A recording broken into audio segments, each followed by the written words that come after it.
is what's best for business. I gotta go take a big hairy dump. Oh my God! Tonight's main event, a tag team match. Yes!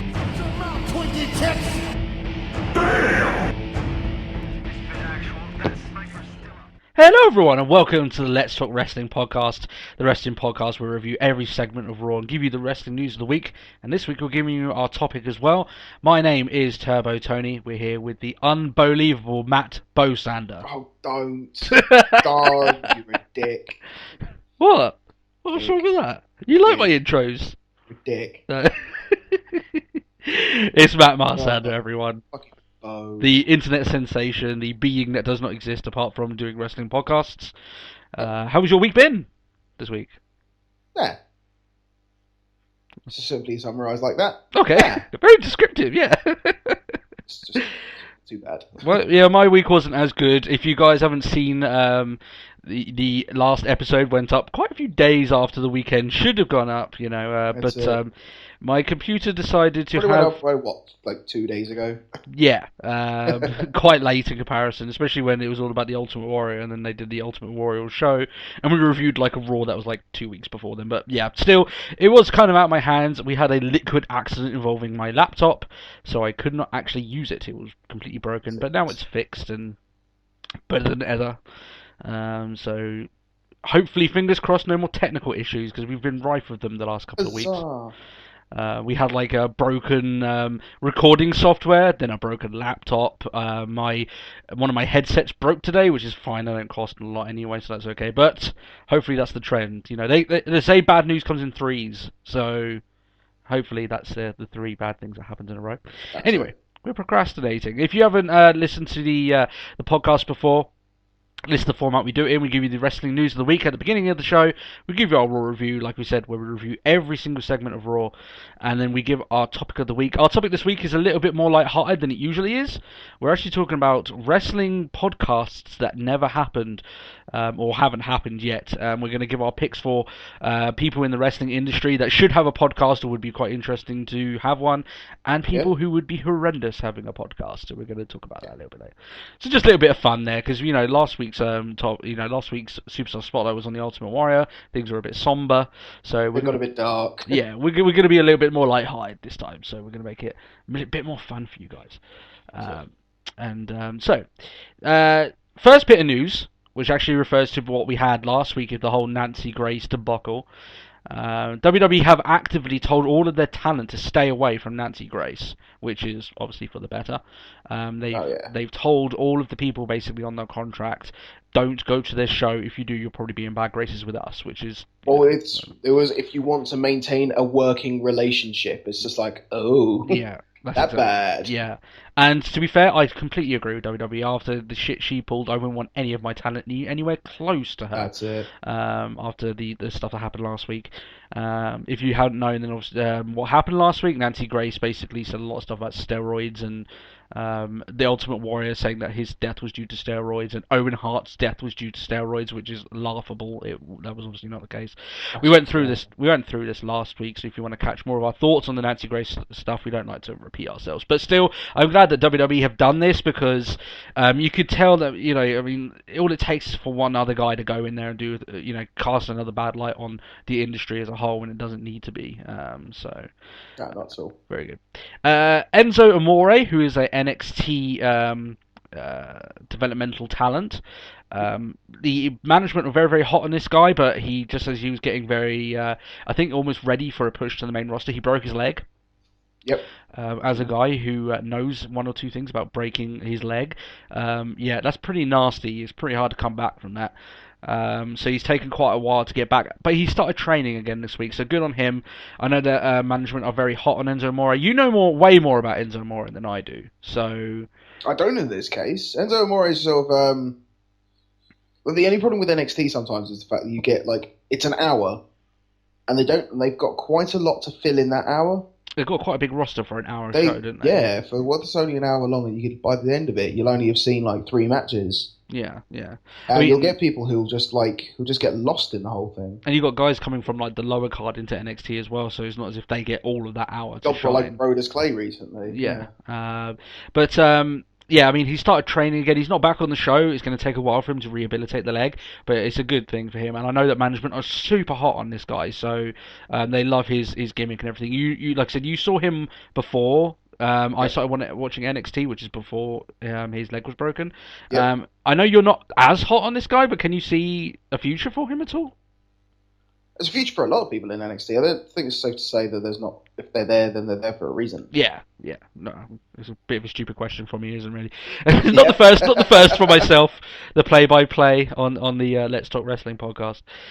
But yeah, that's our thoughts on that. I thought I'd put that on there because I think I have heard that the likes of Triple H and everything are really hot on this guy. So you can expect the treatment of being brought up maybe sooner rather than later when he gets back into the swing of things, because I think maybe they wanted him up already. Yeah. Now, we got a comment on our last video from a listener called JD. And I decided to bring this up on here. A lot of if we get any messages, normally they're sent. We don't get many comments on the podcast yet, so I quite appreciate that. Basically, he was saying along the lines of what a lot of fans are actually saying. This goes back to CM Punk merchandise are starting to be sold at shows. They were sold at the WrestleMania 30 weekend, and they're starting to be sold at Raw as well. And also his name They're was still the second biggest seller as well. Yeah, his name was also leaked on a Caprice script from Raw. They still have him noted on a few of these things, and they had it on since then. Now, I kind of want to go back over this anyway about the whole CM Punk thing. A lot of people still think it was a work. It's not a work now, but I could definitely see it being turned into one if that is the case of him coming back. If you actually go back to, I think episode 10 is the one that we talked about CM Punk leaving the company, and we said then that it's his contract is in around about June. That's a long time to go without not having any sort of correspondence between him and WWE, and I would expect things to get resolved between then and him to come back at least for a little while anyway. So him coming back is certainly not out of the realm of possibility. The reason why they're selling CM Punk merchandise, however, is because, as you said there, Matt, it's the second highest selling merchandise around. Even if he's going to be leaving, WWE wants money. Vince McMahon wants money. He will sell shirts that will sell money. It's not CM Punk getting all the he does get royalties for it, of course, but it's not him getting all the money from all those shirts. WWE get quite a handsome sum for that. So I don't think that's a good enough indicator of him whether he's going to come back or not. Personally. They might pull it off the shelves, but then putting it back on is just because it's going to sell, and it will. That's it. So money's the thing that drives business, and WWE is a business. Yeah, money is exactly what Vince McMahon has in his pocket that outdoes any company that starts up to rival him. TNA would love to have Vince McMahon's money right about now. Come on, just be serious. But no, I don't think that's a good enough indicator. What I would say, though, is an indicator is the fact they've started putting him maybe on the script. So they're at least thinking of him possibly coming back. If he was going to come back, then I think after WrestleMania would be the time that he would do it. I'm kind of mirroring what we said back then, that he left it too late, really, to get things resolved before WrestleMania and get him into a match before that time. Yeah. But after WrestleMania, then sure, maybe he might show up at Extreme Rules, maybe after. But if there is a time for him to return, then I would bet on it being round about now. Because if you leave it another month, it's too soon to his contract expiring, and he may not renew, or maybe he will renew. We don't know we're not privy to all the details. But what's your thought about this? Are you expecting CM Punk to be back soon, or are you thinking that he's gone from the company and that's it? I will take CM Punk as it comes. Yeah. And I can't really put it any simpler than that. Whether we'll see him back in the WWE, if he does, great. If he doesn't, then I'm not fussed. I'm not missing him. Yeah, same here, to be honest. There's a lot going on in Raw. I'll enjoy if he comes back, and I'll enjoy it because I loved Punk's style of wrestling. But as it currently stands, I don't miss Punk. No, I think he's taken a long break, and if anything, if he does come back, that'll make the fans warm up to him more. But it's one thing that John Cena desperately needs is quite a few months of a break for the fans to kind of want to see him again, if that is happen. But one thing I would say about Punk is that he's been given a lot of leverage in this situation.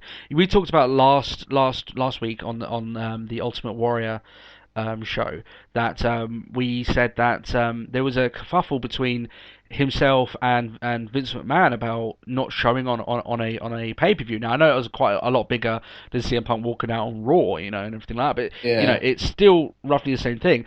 Ultimate Warrior was basically just, he was never in a good standing with the company anymore, and there was quite a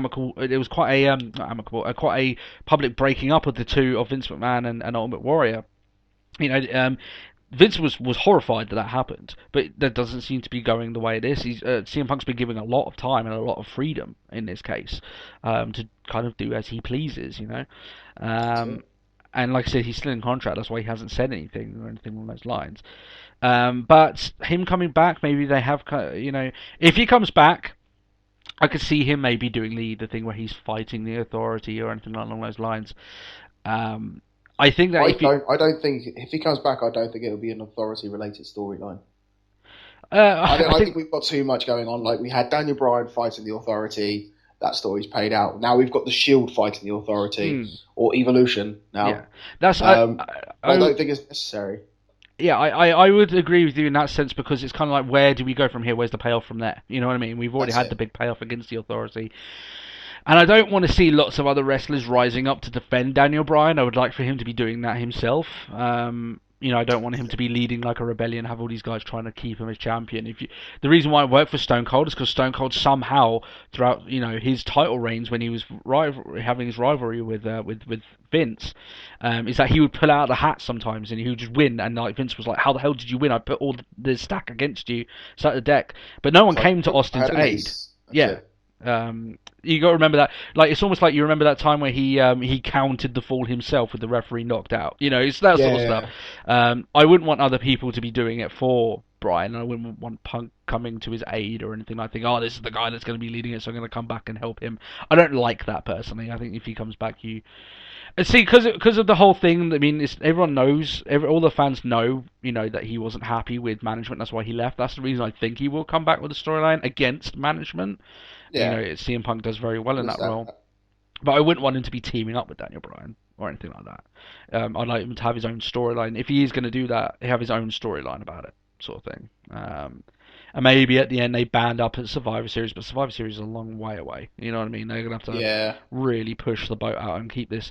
I mean, I think Survivor Series is roughly about 9 months. Or, no, something like that. I think it's like on the 9th month, so he's got about 5 months away. That's a long time to hold off on this feud to get it going, but that's it. We had a 6-month feud with Daniel Bryan. I guess it's not out of the realm of possibility. I just don't see it happening personally, and I wouldn't want to see it happen. Like, as I said, just mirroring it there. I mean, are you on the same thought? Like, if Daniel Bryan's gonna outwit and outbeat the Authority, I'd rather him do it on his own merit, sort of thing. No, that's it. Yeah. Well, I think that's it. I don't think we'll see anything else regarding Daniel Bryan and the Authority. I think we're done for that.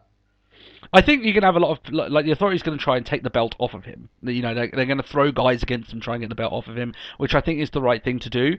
Obviously, they don't want him as champion. They've made it relevant as that. So whether it's actually Triple H rivaling with him or not, I don't think that'll be the case. But they're going to send guys after him to take the belt off him. That's definitely going to happen. But that's to be expected. He's the champion. Yeah. So that's the way it goes. So that's our thoughts on it anyway. If he does come back, though, I really do think it would give WWE a big boost coming out of WrestleMania, because there is normally a dull right around this time. You have such the build up to WrestleMania. When it happens, you've got the kind of the next couple of months aren't as fluid, shall we say? They aren't as built up. So having CM Punk come back could maybe definitely give some of the fans something to come back for. So our last little bit of news this week isn't much of news. I think it's still more speculation, but still. Sting actually made his first official appearance on WWE, on the WWE Network. This was during the special that he did for The Ultimate Warrior. They did a special sort of documentary on The Ultimate Warrior after his passing. I haven't seen it yet, but I'm planning to try. I'm trying to get a hand of that. Yeah. So he actually did an interview, and it was all endorsed by WWE, and he came up as Sting and all this, so it wasn't like an old, WCW remnant that they picked up. No, this is brand new that he recorded for this, That's it. And And we talked about last week that a lot of people are convinced that he's already signed on the dotted line. But I am fully sure that we won't know until WWE wants us to know that he's signed, because that's the way they want to do it. And the fact is that Steve Borden, Sting, spent a lot of time with Ultimate Warrior on getting up into the company. They did have a falling out, but I mean, it's the time to bury the hatchet if now, if anything. So fair enough there. I mean, are you pretty much assured now, Matt, with your thinking that Sting is a WWE guy now? That's it. Yeah. You're thinking it's done. I think that's it. I think WWE don't go giving out don't go putting people on anything unless they've got, I say control, but yeah, and I sort of get what I'm saying with that. I think that WWE are the sort of people that's like, well, we want it. And why do we want it? Because we have the rights to it. Yeah. And we WWE, we like rights. I get the feeling that if Sting was going to go with another company, he would have by now. Where else has he got to go? Well, you could always go back to TNA. I think TNA would always be happy to pay his tab with a lot of money. You can make money there. There's a lot of other, like Ring of Honor might take him on, maybe as a backseat. There's a lot of places that might take him as a personality. Yeah. I think if he had a chance to go if he had no chance of getting a WWE, I think he would have gone. So the fact there's nothing going for him at the moment makes me think that this is the time that he is actually here. But as you say, there's a lot of stuff going in WWE right now, and I don't think it is the right time to have Sting make his debut now. I think you have to wait a little while. That being said, there was rumours of Sting signs being removed from Raw, so there's conflicting reports there. But I would pick this over that personally, that he actually made an appearance on the network. Yeah, it was a new interview. So that's our wrestling news for the week. There, as always, there is other news, but they're the ones that I thought we could get the most chat out of and the most interesting. If you do have any other news that you want to chat to us about, just leave a comment, and we'll be more than happy to talk about it at the start of the podcast. So you can listen to that there. Is there anything else that you have this week in the news? I don't know. I think that's about it. You got Bowmore news, no? No. Bowmore? No. Bowmore news? No more. You mean Bowmore, no? No more. No. Okay, so this week's Raw. Yes. Hailed from Birmingham, not England Birmingham, America Birmingham. Otherwise you would hear a lot of Brummy accents over there, which would have been quite ironic. The show opened with this show was the Ultimate Warrior tribute show. We've had a few of these before where they air a lot of the segments and have a lot of people come out in the colours or the logos and all that, and that was the same treatment here. The show opened with the whole roster on the Titantron and a very good video package to pay tribute to Ultimate Warrior. One thing you always have to say WWE always has over its competitors is really good video editors that can pull out really good video packages, far better than the likes of TNA or anything along those lines. And they did that for Warrior here. It was quite a good one, showing one of his best moments. And they gave him the 10-bell salute, which is not something that not a lot of wrestlers actually get. You don't get that often. Yeah. Actually. So the fact they gave that to him, fair play to him. I think it's because it was quite recent, obviously so close that they did that. But like I said, not a lot of wrestlers get the 10-bell salute, so not strange, but noteworthy regardless. Some of the wrestlers seemed much more cut up than others. I was picked out to hear Natalya and Cody Rhodes, who looked very cut up about this. And the reason obviously being is that, I can't say for sure, but I mean, they got family that are involved in wrestling roughly around the time that the Warrior was there, so maybe as kids they saw him, or maybe even interacted with the Warrior. You don't know. That's it, yeah. The sense. So, but they definitely seemed a lot more cut up than the likes of Big Show or people like that, or maybe people are just better at hiding it. I don't know, but some people visibly saddened by what was going on. I don't know about you. The thing is, there was like this mystery person in a hoodie. That's like. Oh, I didn't catch that. Apparently, like somebody, like when it showed Layla, who looked like she was smiling about the whole thing. But if you from look back, apparently there was like some mystery guy in a hoodie. And granted, I did see it, and I was just like, I don't know who that is. Yeah. I doubt it's anything at all, really. Oh yeah, I doubt it's anything. Just like I think it's just like how the internet gets. It's just like read into it. Yeah, it's Punk. Yeah, exactly. Yeah, it's Sting. It's Punk. It's someone. No, it's not. It's just someone. It's someone. It may have been maybe one of the guys that shouldn't have been out there. Like we wouldn't have like the Wyatts out there standing next to John Cena or anything. So sometimes maybe they do that. I don't know. There was no Daniel Bryan this week. He was off on his honeymoon with Brie Bella.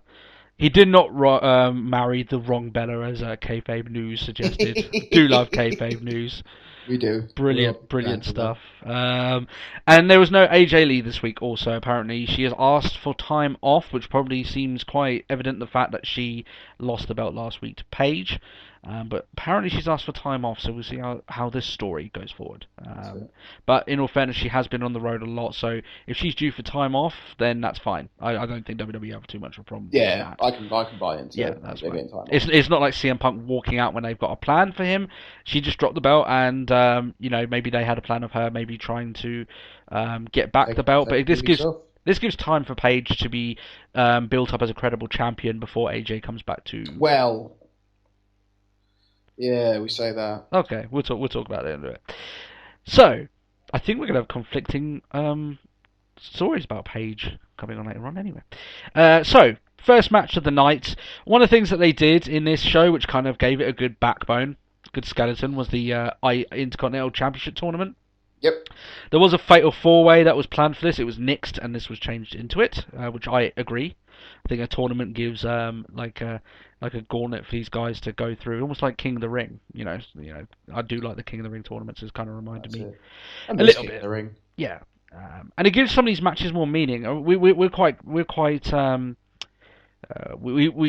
are quite judgmental and against matches that have no meaning in WWE. And it's like we were talking the build up to Mania. It's like, oh, they're going to be in the Battle Royale, so let's just chuck them in a match. Yeah. Whereas this, they will serve no purpose. Just chuck them in a match. Just put them in a match, yeah, no reason. And even then, that's more than what they usually get. Normally, it's just these two guys are there. Just put them in a match. That's fine. And it's not enough, really, to be honest. If you want to get guys invested in the story and not the wrestling quality, which they don't tend to do. But so having these matches actually means something. These guys actually advance in the tournament. I like that personally. Other people may not, but I do. It gives matches a bit of meaning. The first match was RVD versus Alberto Del Rio. The first match of this tournament. And all this talk of, speculation that apparently it was going to be Del Rio versus Big E for the title. Didn't last very long, did it? Well, really? Yeah, and then they decided to throw the tournament and just completely dick on that idea. We've talked about wrestlers having falls from grace. Del Rio is one of them. This guy was WWE champion, World Heavyweight champion for a very long time, always caught in the main event picture. He was in in matches against John Cena, CM Punk, all that time, and now he's jobbing to RVD. It's quite a fall from grace. Yeah. And this wasn't. This was a decent match, but I think one that kind of highlighted that RVD looked a bit spent, and he's nowhere near as fast as he once was. But at least he's going the distance. He's given us decent matches, so I'm not too bothered with that. But it's kind of like when Batista first came back. Batista doesn't look that much like it now. He looks like, he hasn't been put in the spotlight in a match before, but at WrestleMania he didn't look spent, and a lot of the matches recently he's looked okay. But RVD, since he come back, has got that sort of treatment. Batista got spent running into the Royal Rumble, but he seems to be getting a little bit better now. So that's what happens when you wrestle week in, week out. You just get used to it. So we said that when Batista came back, and I guess the same would be for RVD. But he takes so many big breaks. It's like he puts the ring rust on. It takes him quite a while to get it off, and then he's gone again, sort of thing, which is not ideal, but it's fine. But RVD gets the win here anyway after a decent match, and we spoke before about rumours of Del Rio not re-signing with the company. With results like these, it makes me think that that's closer to happening. That he's just they've got no plans for the guy because they know he's leaving, or maybe he's made them aware, and he's just going to be used to job for guys going forward. Quite the fall from grace for Del Rio anyway. So we had a first of many Ultimate Warrior video packages. They basically highlighted all of his big moments. I don't want to dwell too much on the videos themselves because we actually covered all of that in last week's episode of LTW. I'm not going to talk about them too much, but it was good to see them in video form anyway. Quite good. One of the things I will say though is that when you look back on some of those old videos and when they've got them back in HD, they look surprisingly good. Funny, the videos back in the 90s, even though obviously the raw footage isn't in HD, they look good. I have to say, I was quite shocked. So moving on from that, anyway, backstage we had Triple H with Batista and Orton, because obviously they can't be on TV without each other now. So that just they were in one place. They must be together. Yeah, that's the way it is. I mean, they're basically a bona fide tag team now. They've had 2 weeks of having tag team matches, so they're best friends ever. Maybe, I don't know. Triple H basically explains, which I thought was fair enough, that if the Shield isn't dealt with, that Batista and Orton are going to get nowhere near the belt, which makes sense, I guess. Oh yeah, it's true. Yeah. He tries to convince them of an Evolution reunion is. Steph thinks that them teaming up together could beat the Shield. And Orton and Batista basically saying, "No, we're just going to go." Which seemed really stupid of them, really, considering they couldn't seem to remember what happened last week on Raw, but there we go. Yeah, when they got attacked by the Shield. Yeah. But, it teases the reunion, which we knew was going to happen. They didn't exactly hide it here in this. It wasn't shocking.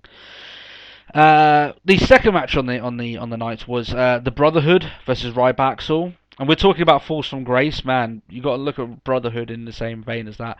When you lose to Ryback, you know that you're never going to get up to that same level again. That's on its way out. I mean, these guys, for me, had the match of the year last year in that the match where they won their contracts back. Just phenomenal match against the Shield. Yeah, easily. And they just have not been given the same time and the same spotlight. And the flame that was Goldust's return, where he was shocking people how good he was in the ring and being better than ever, and Cody's resurgence as well. It's just nothing. It's not there anymore, and it died out rather quickly. Yeah, and I don't think it's really their fault. It's WWE just don't. They've got their new flavor of the month, which is the Usos and other tag teams that they want to build up, and these guys just fell way by the wayside. But yeah, I mean we Ryback will barely get any victories at all, but they got one here. And one thing that I noticed is that Ryback pretty much got the entire bearing of Goldust's face paint all over him. Oh yeah, which was quite ironic. But he was in gold anyway, so it didn't really matter. Yeah, exactly. So yeah, I think there's no going back now for the Brotherhood. I don't think they're going to get built up. I think they're just going to break up over time. They've obviously got no plans for them if they're getting beaten by Ryback. One other theme here. I don't know if you caught this. The joint theme of Ryback fucking sucks, man. Did you hear that? Oh god, yeah. Jeez, I completely I ignored it. I was just like, that's it's awful. It just sounded like someone decided to trumpet all over Ryback's theme, and they tried to roughly get it to match, but they didn't really care. It was like, I didn't like it at all. Yeah, needs to, Jim Johnson. He's pretty good at these themes, but no, that one didn't work. I thought, but we haven't even heard it because they always get the job at entrance. In his favour. Yeah, they don't even. They're already in the ring by the time the advert's over, so you never hear it. Yeah, but this time we did because obviously they won, and oh god, that's awful. So, regardless, Ryback's obviously moving up to better things. I joke because I don't think they're going to go anywhere, but Brotherhood are probably the lowest they ever have been since they reformed, and I don't think there's any return to the titles or any sort of semblance. For Goldust and Cody, they're going to be the jobbers of the tag team division now. So, do say that. Yeah, doesn't it hurt? I know, but I see exactly where you're coming from. Yeah, it's harsh, isn't it, being a wrestling podcast and knowing wrestling as long as we have, so we know these guys are going to get handled badly. We can just see it coming, but we don't want it to. But yeah, oh well. We had a clip showing the unbelievable Bo Dallas. Just the fact that you hate this guy, mate. I know he's going to get over as a heel. I know he is. I know, and he is going to get over as a heel just because he's just like, you should all help yourself, and then you're just going to get the entire crowd just going, fuck off. He attempted a thing on NXT last week, which was the Bo movement. Yeah, the occupation of NXT, and no one came to his aid, so he kind of had a meltdown in the ring. But this guy, when he first came in at that Royal Rumble match and he eliminated Wade Barrett. This is years ago now. There was like nothing to him. I didn't know what you can do with him. Him with this gimmick as this basically the Justin Bieber of WWE, he's going to get a lot of heat and he's going to get it quick. And these video packages are great anyway. With these 15-second videos, they get it over pretty good. This guy's just total cheeseballs. Strong. Yeah. So, here's going to be a topic that's under debate, I believe. So, Paige against Alicia Fox. Yeah. What's your thoughts on this before I get into it? You thought it was poo? Yeah? I didn't like it at all. This is our new Divas champion. And this is Alicia Fox, someone who is known to be terrible. And you know what? Let's just give Paige the sneaky win. Yeah. And I didn't like it. I just didn't buy into it at all. Now, here's the reason why I'm a little bit more positive than you are. Okay? This actually, to me, if you take away Fox's background and Paige's background and treat it like the face champion against a heel, alright? Okay. This is exactly what you would want from a match, okay?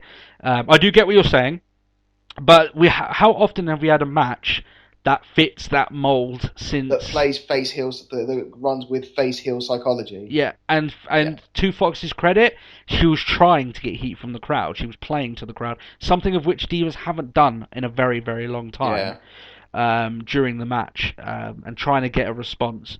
And then you obviously had the rally, and Paige came back and used that awesome submission finisher to get the win, which got a big pop.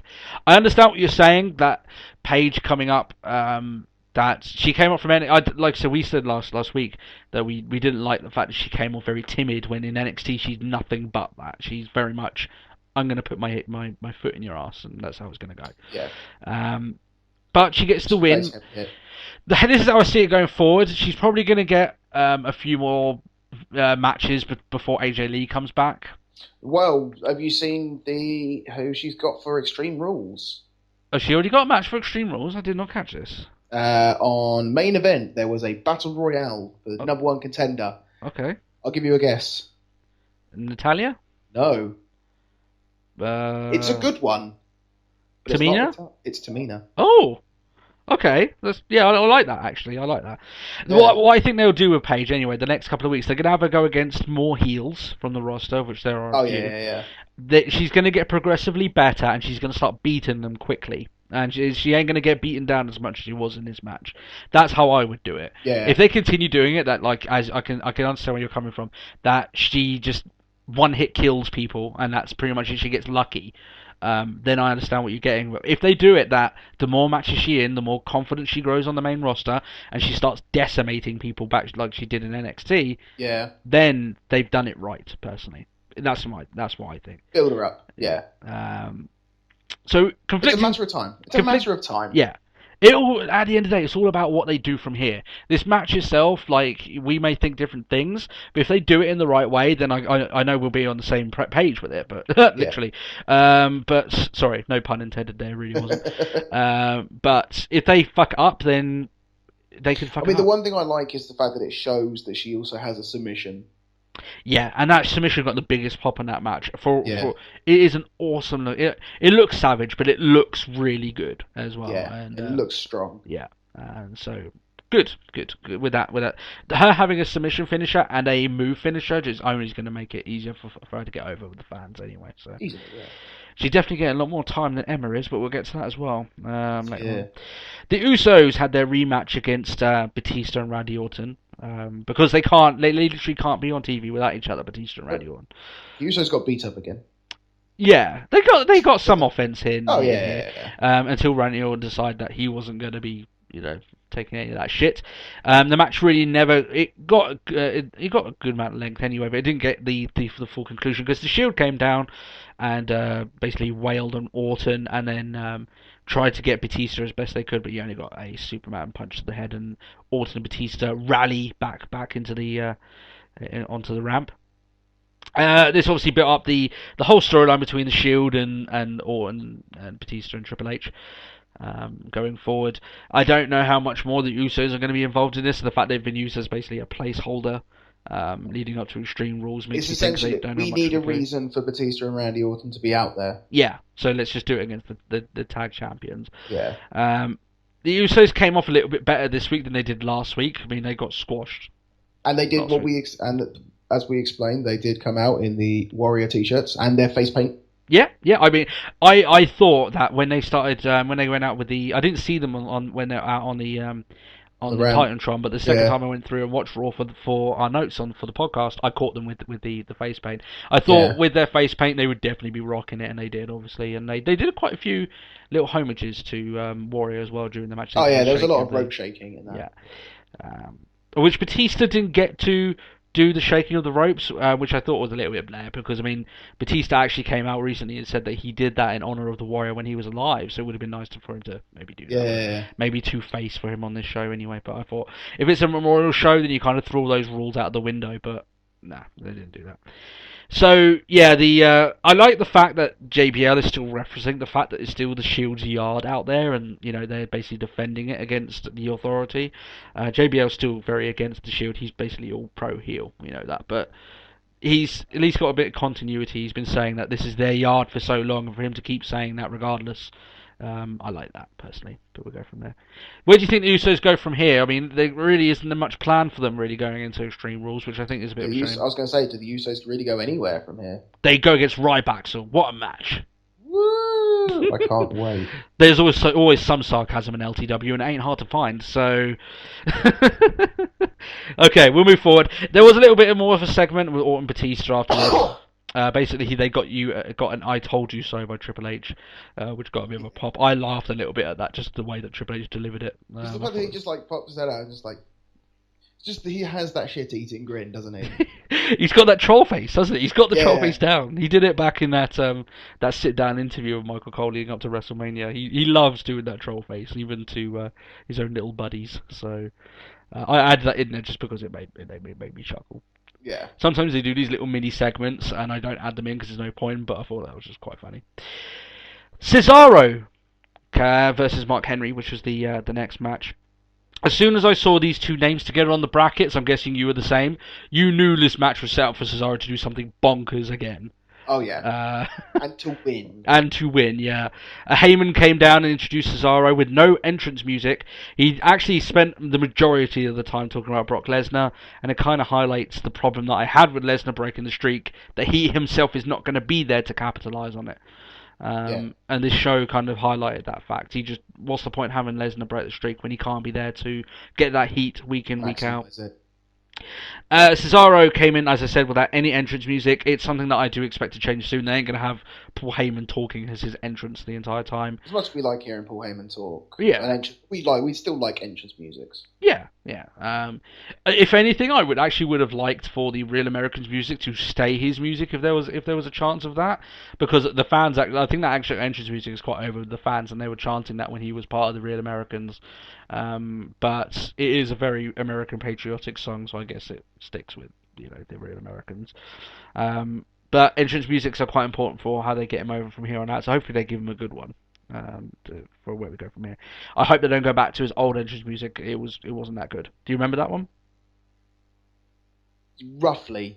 It wasn't that memorable enough for you to remember it now. Sort of thing, yeah. To be perfectly honest, you generally just didn't hear it because you had Oksana talking about how he's going to tell you all these different words in so many different languages. Yeah, something we don't need back from him again. The way he is now is fine.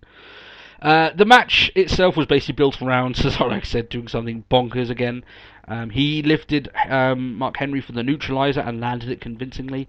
I'm actually convinced that all the shit that Charlie Sheen was yapping on about Adonis blood, he was actually talking about Cesaro. Oh, yeah. Because this guy is... whatever they've got, I want the wherever he lived in Switzerland, I want the water bottled in there and sent over to me. Because there's got to be some fucking magic in that stuff, really. Yeah. Yeah. It's just crazy. It's just like, what were you born from? Just power. Fucking hell. His father is Zeus himself, That's it. Not the wrestler Zeus, before anyone comes up with that. Funny bastard. Yeah. No.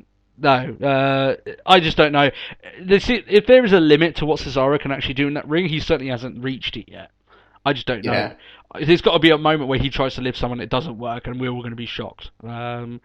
But we'll see. Well, the one time that he just goes, no. He's going to try and double. But he's done it so many times on, he's done.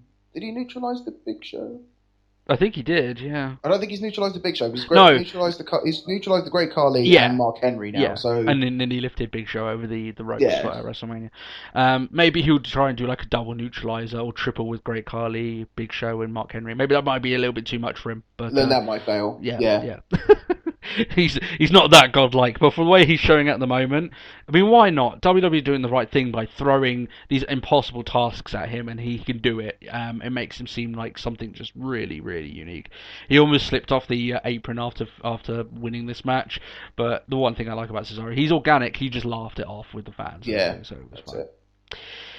The Authority tells Brad Maddox to tell the Shield that they had a match tonight. They were in the main event. Brad Maddox apparently is still the GM of Raw. Not that you would you'd know about it. Yeah.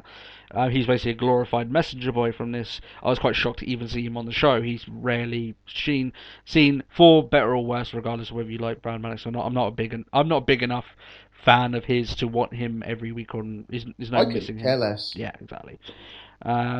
So yeah, it was just kind of. I thought this actual, even though it was kind of like a 10-second segment, I thought it was a waste of time. There was no real point to it, really. Just so they can add on, oh, the Shield do have a match tonight. It just seemed a bit shit to me. Yeah. Rusev made his second match on Raw since making his debut. Whenever Lana is introduced as the ravishing Russian, you can try saying that 10 times on a rainy day. I'm expecting like Justin Roberts to introduce Rick Rude. That's it. Yeah. Just the moment you were just saying, and then the ravishing Russian, like what? The ravishing Russian Rick Rude. Yeah. Yeah. try saying. Someone have to take a video of them saying that 10. Ravishing Russian Rick Rude. Say that 10 times in a row, and you'll get a thumbs up from here on the Let's Talk Wrestling podcast. But yeah, I just whenever that happens, I'm just thinking of him saying Rick Rude. Which any sort of thing that reminds me of how good Rick Rude was in the ring is fine with me. That's fine. Yeah. So we've actually seen this match before. For anyone that have seen NXT, we know what happens when Rusev goes against Xavier Woods. It ends quickly, and Xavier Woods gets hurt. But the rule is, Truth is still around. Yeah, as the rules are, as we've noticed on the podcast before, if you beat Xavier Woods, you automatically get a match with R-Truth, and you know what's going to happen next week. It's going to be R-Truth against Alexander Rusev. That's it. But it just seems to be the common law. I was thinking to myself, he's beaten Xavier Woods. Normally that means you get a match with R-Truth, and then who shows up? R-Truth. So yeah. Oh look, he's ringside. He's attacked him. Yeah. Oh no, he's got kicked in the head. We're done now. That's it. With Lana telling Rusev to do it. Destroy. Yeah. It's just like, oh, here we go. But she's quite an attractive woman. Maybe he gets. Does what she says, and he gets something nice in return. I would do quite. Men have done worse things for worse looking women. So essentially, I'm saying he's thinking with his dick, maybe, but maybe not as bad as we think. There's his big Bulgarian bulge. Yeah. Also, with all these guys coming up from NXT, Xavier Woods got the real harsh end of the stick. When he debuted, we said that there was a huge chance of him falling into obscurity, and that's exactly what he's done. Oh, yeah, exactly. And look what happened. He's basically a guy with a university degree that happens to be a jobber. That's what his gimmick is now. Yeah. So, yeah, he's a jobber now. I don't expect anything better for the guy, unfortunately. He wasn't exactly handled well when he came in. Except now he has Brodus Clay's entrance music. That's it. That's what. Yeah, that's all it has going for it. Exactly, which isn't really much. So yeah, bad for Xavier Woods. The rise of Rusev's good. He got quite a bit of heat on this show actually, which a lot of people. I mean, we said that before he wasn't getting that much of a response, but he did here. So the more he's in the ring, the more he opens himself up to get more reaction from the fans. And I think he can, Rusev, personally. Jack Swagger was against Sheamus this week. This was a decent physical match. As expected, though. Yeah, you expect that when Sheamus is in the ring. Jack Swagger's no ballerina in the ring as well. He can get physical when he needs to. Yep. So this was a good enough match. It wasn't anything of note really, but it was alright. It was good to watch. But sometimes these matches can on Raw, the quality can be really low. These matches just don't begin. So even these matches of average quality, I'll take them. That's fine. Yeah, I think it kind of stands as that sort of match. Yeah, it's nothing really noteworthy. Sheamus gets the win anyway, the bro kick, and moves on anyway into the next bracket. And there we go. Yeah. Adam Rose had his video. It was the same video as he had last week. There was a few other. I think there was one new one that he There had. was one other one later on. Yeah. The reason why I make this note is because Adam Rose is actually quite a force to be reckoned with. He has conquered Slender Man. If you noticed in this video package, there was a guy dressed exactly like Slender Man. Very true. So I'm scared of the guy. If he can destroy Slender Man and get him under his control, this guy could be scarier than the Wyatts. If he comes in. I mean, who would know that the fate of Slender Man would be to be one of these guys' groupies? Just scary. Mind blown there, Matt. I bet you. That's it. Yeah. That's some scary ass shit right there. Yeah. So Adam Rose and Slender Man, the tag team, would be coming up against the Wyatt family in the creep off of the century. I joke, obviously. But yeah, I just thought that was quite funny. Just having him there. Hold on a second. Yeah. So yeah, Adam Rose and Bo Dallas, you can expect them to be debuting very soon. Probably have like another couple of weeks, and they'll debut after Extreme Rules. That's my guess anyway. I don't see them debuting before Extreme Rules. It just doesn't make any sense. Too much going on. They'll get lost in the shuffle. At least they can come back at the start of the pay-per-view run and get some exposure. So Big Show went against Damien Sandow. Damien Sandow was what could be probably best described as a bitch fit in the ring. The intellectual saviour of bitch fits. Yeah. Now, I do agree with some of the stuff that he was saying here. He was saying stuff that he deserves to be higher on the roster. Fully agree with that. He has been mishandled pretty badly. He could have been one of their real good, awesome heels. He's really good on the mic, and he's just fallen into obscurity, much like Del Rio has, that he's been used to put other guys over and never really got his shot, really. And one of the only people, bar John Cena, to lose his Money in the Bank match for the title. So funny enough, against John Cena. Yeah. He said that he deserves to be top at the future. That he's the future of the WWE, and he got knocked out. He got punched for it. I thought this was quite telling. He was halfway through talking. It's like, fine, whether you're playing the music or not, I'm still gonna talk. Yeah. Really? One thing I'd say about this is that it actually is quite. It is actually quite telling, him getting knocked out by Big Show after saying that he's the future of WWE. Because if you remove Big Show with WWE management, that's pretty much what's happened. So yeah, quite telling. It's like a good description of Sandow's career. Yeah, that's it. It's like, and here's WWE management just basically going, hello Sandow, donk. There you go. Back down to the bottom of the roster for you. Yeah. I mean, the guy never even gets any time like NXT or anything. It's just, he hasn't got enough time to do anything, which is a shame, because you could do a lot with this guy. But apparently at WrestleMania, he had enough time to go wandering around giving $10 notes to homeless people. Yeah. Apparently that's a regular thing he does. Yeah. Fair enough. So this match, as you know, obviously he got knocked out. The match never started, which is WWE's speciality recently. Is it even a match? And the bell never rang. So yeah, it was just a promo. It was, yeah. So really. Big Show came, he knocked out, he left. He left with a smile. He high-fived as he went. And no one was more happier than him, maybe, to punch out Sandow. But this match never started, which is basically WWE's new thing. They love having these false starts and ends to matches. Recently, they love it. That's it. The Triple H match from previous week still going. Yeah, no bells rang. Yeah, I mean it's the longest match in history. And Daniel Bryan is obviously still on his honeymoon, so I guess they're going to pick it back up when they get back, possibly. So maybe. Yeah. Maybe it's just hardcore rules, 24 hour. 24 hour, yeah. Whenever Triple H is just going to appear in a hotel room and just attack him. WWE.com is just a picture of him like escaping on a speedboat in the middle of the Bahamas with both the belts. Jet skis chasing each other. Steph McMahon like in the boat waiting for him to swim back onto shore, you know. You're making me come up with really bad ideas. I really hope Vince Russo does not listen to our podcast ever. We give him too much stuff, I think. We've got to stop with this BS. Yeah. It's fun, but I fear that someone's going to actually do it.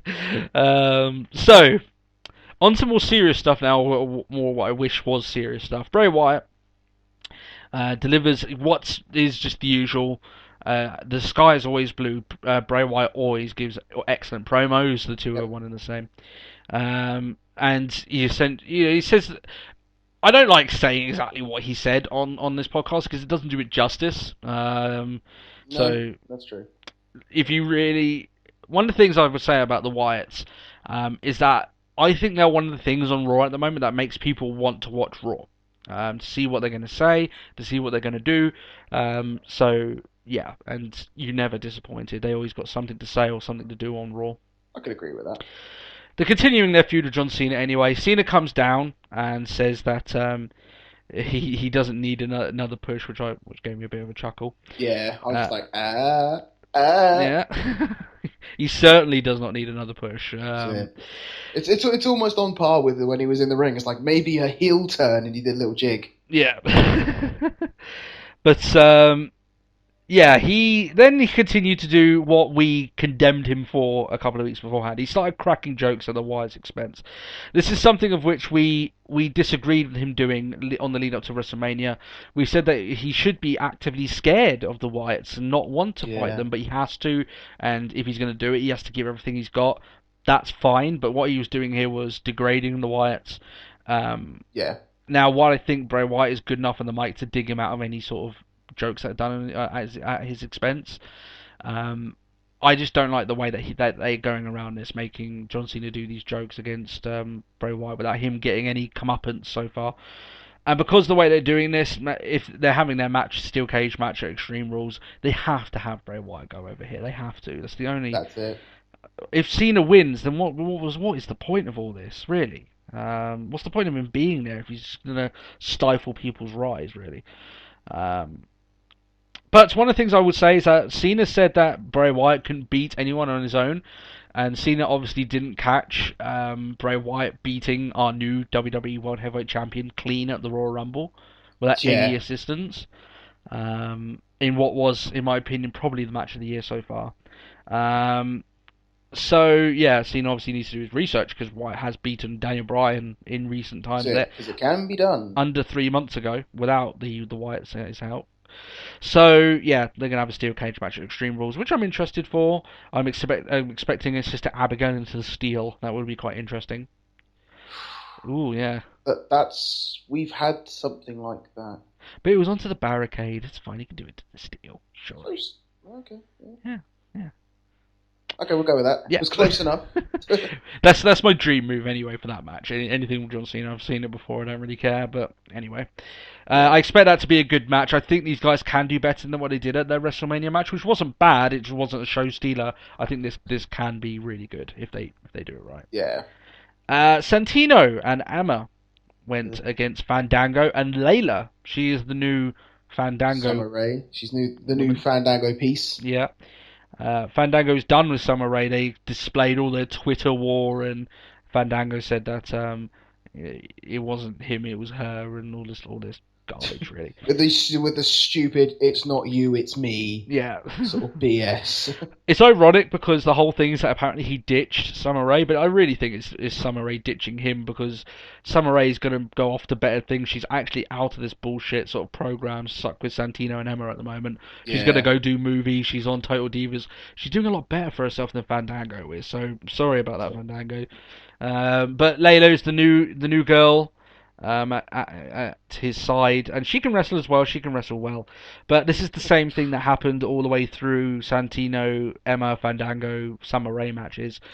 It just ended very, very quickly, and this time Layla gets the win after what I thought was quite funny. She knocked Emma off the turnbuckle. I've seen Emma survive a superplex, so this seemed a bit off to me. But regardless, they have not given Emma the same respect as they've given Paige since she came in. And I think that Emma and Paige can be the two big stars of your Divas division going forward. So the quicker Emma gets out of this BS rivalry with Fandango, is the better. She's better than this, and she shouldn't be locked in it personally. But she hasn't. I agree with you there. Yeah, she hasn't. I mean, really, has she had the chance really to display anything she can do?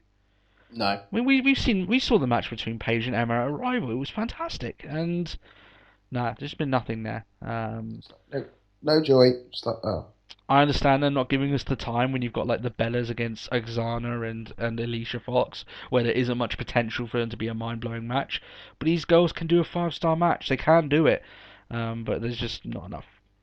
Not enough. Anyway, regardless to that, I mean, I'm a little bit glad Layla, as being a British girl, she is still getting some TV time now because she kind of fell out of doing nothing.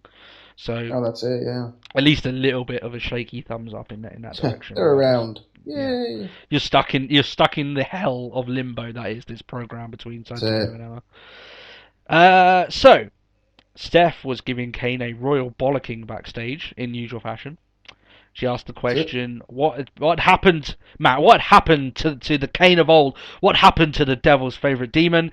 I think the answer to that, personally, is that he was giving out candy canes on Raw about 3 months ago. So Yeah. I think that's kind of what happened to him, Steph. So maybe you should look back at that. But regardless, he gets angry and he looks at the mask and basically picks it up. And we know what's going to happen from here. They're going to try and bill him as the monster. I think that's stupid. That ship has sailed. Yeah. But we could put a scary video package. Ooh. Yeah.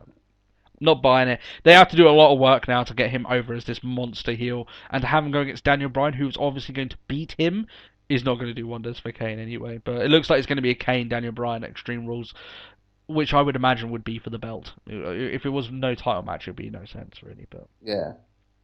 See how it goes from there. We're shown the final speech from the Ultimate Warrior last week, which, as we said last week, is way more poignant now than it was when it was actually delivered. And it was the same thing now, looking back on it. That's it. And it was kind of like the final video thing that they showed to him. And if you have to go out on, like we said this last week, I don't want to repeat myself too much, but if you have to go out on something said, that was pretty good, I think. That's it. What he said. So if those be your final words, then they were good final words. Yeah. Quite final in that sense, in every sense of the word. So yeah, that was fine. Dolph Ziggler and Bad News Barrett in what was essentially, I know the Shield match was the main event, but there wasn't really a match out of that. This was my main event for the match, and it was the best match of the night by far. It showed just exactly what Barrett and Ziggler can also do if they're given time to do it. The one thing I will say is Barrett just seems to be going all Game of Thrones, coming out with his medieval cape. Yeah, that's I can agree with that. It's just sort of throwing it around. Yeah. Like, yeah, he carries that cape down pretty much as far as Barrett has been pushed by management, but at least he's getting something now with this. And he won this match. It was a really good match between these guys. They have good ring chemistry. You can tell that just from these guys wrestling each other. And it went backwards and forwards. And although I thought Barrett was going to get the victory, there were a few times Ziggler made me disbelieve, and that's a mark of a good match. So fair enough, that was good. And Barrett seems to be loving this new role. And as we said before, the more he's in the ring, the more we're going to like him more. And because he is in the ring more, it's starting to win me over a little bit, because he can wrestle good in the ring, and if he's being a dick in the ring and he's being a heel there, then that's fine. Well, if you consider, like, it was only a few weeks ago that I was saying I'm fucking sick of Bad News Barrett. But if he's in the ring... When I was in the ring, it's like, I am really enjoying Bad News Barrett. Yeah. The more he's in the ring and the less he's doing that spiel on that podium, the better. Oh, yeah. And if he pulls out matches like this, of this quality, he's going to convince people that he's ready to go forward quicker than any promo he can, in my opinion. That's it. So, yeah, a big thumbs up for Dolph Ziggler and Bad News Barrett. They get our Match of the Week award this week. It was very good. I really enjoyed this match by these two guys. And it's a shame that it was not maybe in the semi-finals or something, because it really would have been much more... That would have burnt it. Yeah. I mean, Ziggler loses a lot of matches now, so have him maybe beat someone and then get to Barrett in the semi-finals would have been pretty good. I would like that. So, yeah, now it will be... it will be here Bad News Barrett against Sheamus. Yep. And RVD against Cesaro. So you've got face against heel, face against heel. So we'll see how it goes from there. We know one face will win, one heel will lose. I think it's probably going to... I think a heel will win it. We're gonna get Cesaro versus Barrett. Yeah, I think... You think Cesaro against Barrett? Cesaro Barrett. I think we're probably going to get Cesaro Sheamus. Okay. And I think we're going to have Cesaro who wins flat out. The reason I say that is because having Big E against Sheamus, I think that if you get like a wrestling crowd, they're not going to like that match because it's two faces against each other. Two faces which haven't got many big face responses the last couple of months anyway. Big E is starting to go on the wrong side of the wrestling. Cesaro's is an awkward heel. But he still gets cheered, I guess, and booed. That's it. He gets a response. So that's it. He's a favoured heel. Yeah, that's it. So yeah, this match brilliant. If you go out, like I said, we like to say this on the show. If you go out of your way to watch at least one match of the show, this is the one. That's it. It was worth watching. So the actual main event, which it really wasn't anyway, but the actual the main fight clusterfuck. Yeah, that's what it was. The Shield basically weren't told what their opponents were. They came out complete with those masks, which I think that maybe they're going to start selling as merchandise soon. I think the Shield are going to be together for a long time. Those masks look awesome. They do. They do really well for the gimmick. Yeah. And it just continues with the evolution of the Shield as a look going forward. They actually have changed their look from when they first came into the company quite a few times. You think you can't really do that with flat jackets and all that shit, but they've done it, so fair play. Oh, yeah. They just revealed more and more guys. They had Del Rio, 3MB, Jack Swagger, blah, blah, blah. You know how this is going. But it wasn't 3.5 MB. Yeah, no Hornswoggle here. That's it. The utter heel he is. Crazy. just seeing all those pictures of him in 3MB just bonkers anyway. But it's crazy, but we love it. Yeah, sometimes you just got to do it, especially with those like crazy gimmicks that they give to these guys. You know, it's meant to be funny, so go from there. But anyway, the match itself doesn't last that long. The Shield hold their own for a while, but then as you can imagine, not quite. Against once Rollins was in the corner, that was it. That was it. Yeah, it pretty much was a beat down from there on out. And then Reigns decided to spear Ryback, which left him laid out for the rest of the segment. He was not involved in the beat down. I think tactically that wasn't his best move. No, he's just like, let's spear a guy, and then where I'm surrounded by 10 other guys. Yeah, they all basically bundled him down, didn't they? That was it, and it's just like, was that a smart move? No. But yeah, the Shield get decimated anyway, as you imagine, with the numbers. And when they're done, Evolution make their return, complete with their entrance music. I know you love their entrance music. Oh, I forgot how much I loved it. Yeah, it's good. Motorhead, come on. Can we say anything? Especially considering recently we've had 3 different Motorhead entrances. Yeah, because we've had because Triple H was going around King of Kings. And then it's like, oh, you get the game, and then we had the game again, and now we've got Evolution. It's just like, oh, it's a good month for Motorhead fans. Of which we are in that category. We do like ourselves a bit of Motorhead. They come out in the usual slow walking fashion, and they basically continue where the others left off. Pedigrees, RKO. Oh, there was only the one pedigree. Oh yeah, one pedigree. Batista Bomb, RKO, just the usual beatdown. I have one problem. Mm-hmm.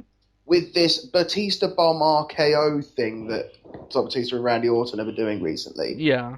What's the point? Yeah, he hasn't actually really connected much of it so far. Well, no, it's just like, the RKO, what's the point? He doesn't really do anything, does he? He's falling anyway. It's essentially just like a power bomb with a neck breaker.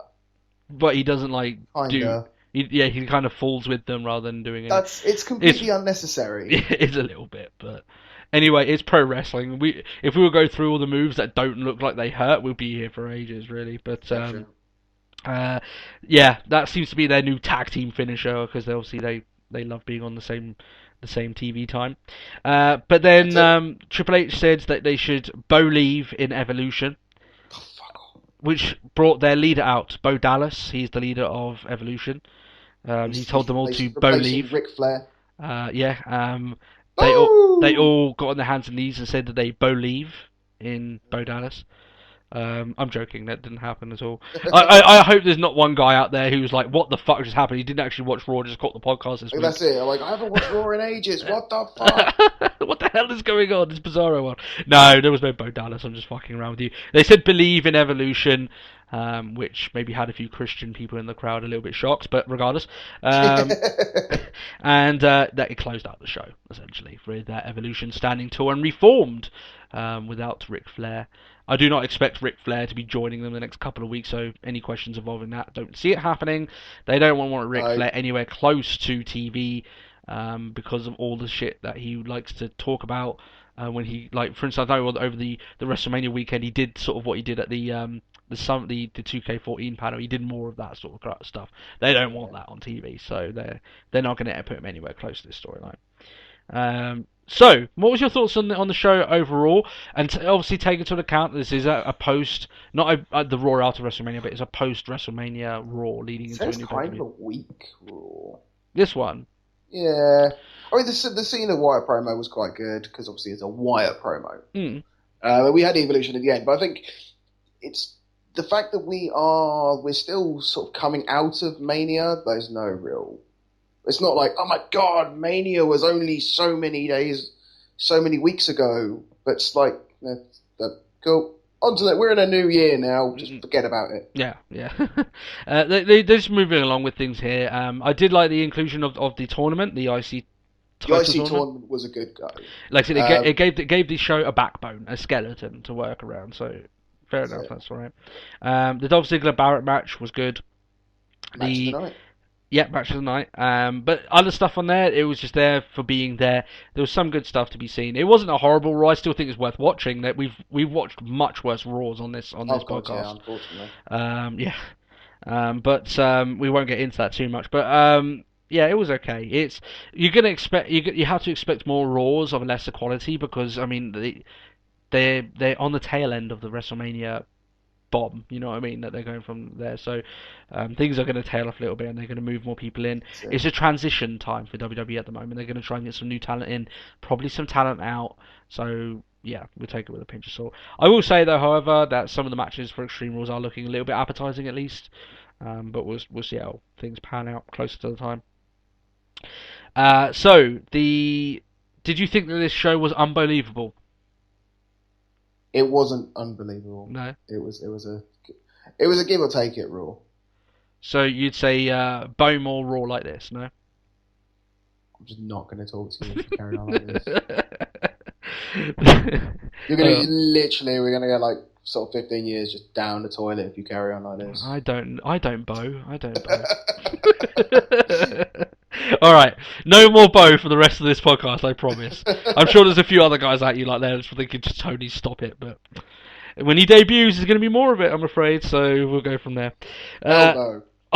We got a little bit more light-hearted little topic this week.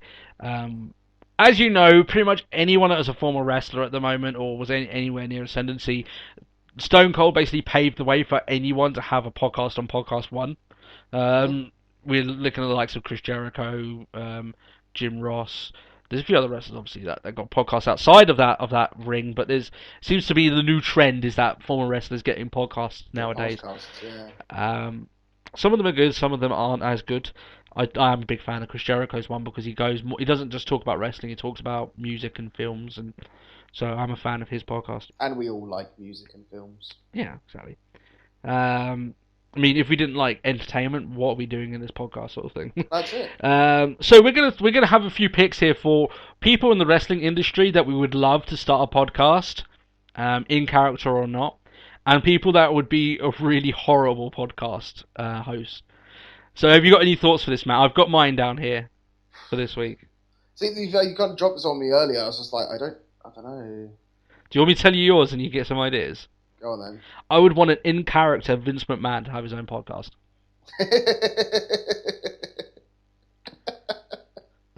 I wouldn't. I'd love it. I think it'd be brilliant. One guy just... You know full well it wouldn't be a podcast. It would be, and then I did this, and then I bought WCW. And then I fired this guy. And then I fired that guy, and I became the most powerful man in sports entertainment. And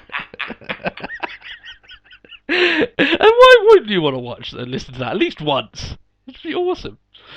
Ironically, though, I think Vince McMahon, if he wasn't in character and did his own podcast, would be really interesting. It's never going to happen, though, really. Oh, come on, we know this. But, I mean, the kind of stories that guy could tell if he would to open up would be amazing. We talk about some wrestlers that when they finish their careers and they go on these shoot interviews, if we could pick one person to do a shoot interview about everything to do with wrestling, it's Vince McMahon, of course. There's no other person that you could talk to. I mean, the amount of secrets that guy holds about the industry would be pretty interesting to talk about. However, one podcast I would legitimately like to listen to, and if he were to do it, and I think there's a chance maybe he does when he's out of doing the wrestling circuit, is Paul Heyman. Yeah. Would you agree with that? I can go with Paul Heyman. I think you could have some really interesting guests if you were to start a podcast. And the guy, as we know, is just brilliant on the mic. I think he could podcast pretty well. He's been on a few podcasts anyway, as a guest, but I think as a host he'd be brilliant. Being a little bit more serious about that now. So yeah, they're my two picks. Are you on about character Heyman or? No. When I said I definitely want character Vince McMahon to do a podcast, I think just for entertainment value that'd be funny. But to actually have Paul Heyman as himself doing the podcast and talking about what he thinks certain wrestlers should be like or stuff like that, or talking about his ECW days. As someone who knows running a company as well. Yeah, and he's not afraid to go the extra mile and maybe get on the wrong side of a few people just to tell the truth and what he thinks is what to get his point across. So that's it, yeah. It would be an interesting listen, Paul Heyman. And I think that, like I said, there is a chance that he may do it because for him it would be easy work. He could just get on a mic and talk to people that he's known his entire life. I'm great at talking. Yeah. Pretty much be it. So that'd be great. Here are my bad picks while you get some of your own. Okay. The great Carly having his own podcast. Do you want to give us an impersonation, Matt, of what his own podcast would be like? It's just literally just like, take stereotypical Stallone promo. Yeah, essentially. Great Carly, that shit up, yeah. Another one, which I think was a very eloquent pick, the Iron Sheik. He make you humble. He fuck your ear and make you humble. Exactly. Oh, that would be I think Sheik could have a few good stories. He could, but he wouldn't stop swearing. It would just be a swear fest. Have you seen his Twitter account? It's fucking hilarious. I do love having Iron Sheik on Twitter. It's just like, Nancy Grace, you're a fucking whore and I make you humble. I break your back. It's just like, I love you, Sheik. So, yeah, I think that's him giving himself a podcast. I just don't know if you'd be able to find any guests that actually would want to come on the show. It'd be too risky. So yeah, there's one. And my last one is, like I said, a little bit more of a serious pick. I think that John Cena would be a bad host for a podcast. The reason being, he's never really going to open up fully about what he thinks is right or wrong, or he's going to be the WWE machine that gets him the most money and what he's been for the last 20 years. He's basically, he's going to be sort of WWE, sort of like, go on the internet, John, get us fans. Yeah, essentially, that would be. I think it would be really cookie cutter. I listened to his podcast with Austin, and I thought it was very cookie cutter, and like he was still talking about things like behind the scenes, and I thought it was just bullshit.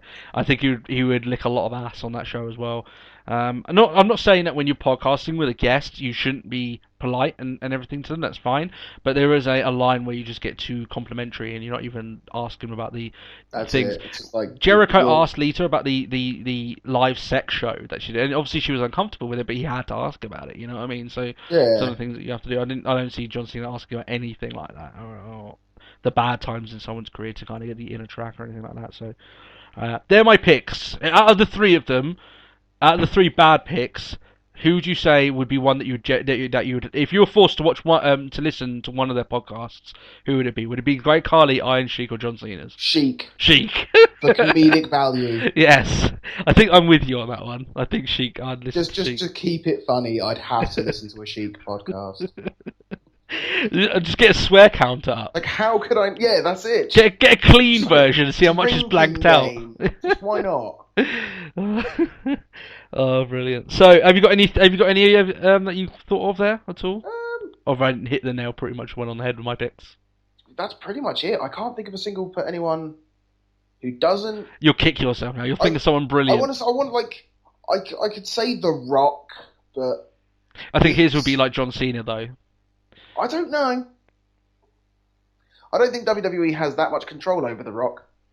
Yeah, I think though that he's not. He can tell some interesting stories, but I think that he's not going to want to piss anyone off. He's going to be quite cookie cutter, I think. That's it. But then you know full well it would be similar to a Jericho podcast where it's just like because he's in everything. Yeah, and it'll be about everything. Yeah, I get that as well. Yeah, that'd be fun.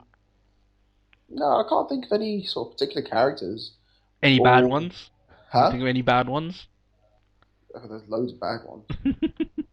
Anyone to come off your top of your head? Christ. I'd hate to imagine a Santino Marella one. I think that would be alright. Really? I think it would have its merits, I guess. No. I don't think I could sit through a Santino Marella one, unfortunately. Yeah. Okay. So yeah, they're a few of our picks anyway. If you guys got any of your own picks, please tell us. It will more than likely make us laugh our asses off. So, worst podcast hosts and best ones, let us know. And you can do it in character or not character. It's completely up to you. But we would really, really like to hear what you have to think about that. That would be quite interesting. Hogan would be terrible. Hogan would be bad. Yeah. Brother. Silverdome, brother. Yeah, exactly. He might be even mispronounce like his own guests or anything like that. You know. That's it. Yeah. Which is the cardinal sin on podcasting. So, I think that's us for this week, guys. It isn't as long as podcast as last week. There was not nearly as much to talk about. I mean, it was WrestleMania, the Raw to WrestleMania. So, next week we do our Superstar Spotlight. We're going to do that on Daniel Bryan, which we were supposed to do, but obviously with the Warriors passing, we bumped that up to a couple of weeks ahead. We had to change that one. Yeah. He's going to be coming back next week, so that would make sense for us to do it then as well. So that'll be fine. Keep your eyes peeled for any CM Punk talk, like we said beforehand. If he's going to come back, now would be the time to do it. After WrestleMania season has ended, so it would be huge. Yeah, it would be big. That much is true. Yeah. But just whether we'll see it. We'll keep our eyes firmly peeled for it. If you've got any thoughts on anything that we talked about and you want to get your own opinions in, leave a comment. If you've got any questions, leave a comment as well. It may get featured on the podcast, which would be nice for you guys to listen to us talk about things that you would like us to talk about. We're more than happy to do that. And if you want to support the podcast, like the video. And if you're new to the podcast and you like it and you want to hear more, subscribe. That way you won't miss any of our episodes. And we might do some extra ones during the week and you don't want to miss them. Sometimes they're really entertaining. They're always really entertaining, but sometimes these ones can be entertaining for different reasons. So stuff that we wouldn't normally talk about. And reviews of pay-per-views as well. Apart from that, thank you guys for listening to us this week. It's been we've rather enjoyed talking about the wrestling this week. Oh, one other thing as well, I did catch TNA this week, but we spoke really about what happened last week anyway. Eric Young winning the bell, so there's really much to talk about there. So I'm going to try and catch it this week now. Things have died down and I can watch things a bit easier. And I think the way that my schedule works out, I'll be able to watch TNA every week now. So we can actually talk about TNA on the podcast every week, which is kind of gives our TNA fans a little bit more to talk about. Oh, I should probably try and watch something. You try and watch NXT, Matt. I'll try and get TNA. We'll cover all bases. Oh, yeah, we'll do that. Yeah. Verbal handshake. There we go. Me and Matt are off to go and talk about stuff because we haven't spoken to each other all week and talk about more wrestling. Imagine that's what it normally goes to. I hope you guys have a great week yourself, and we'll see you again next time. Bye bye.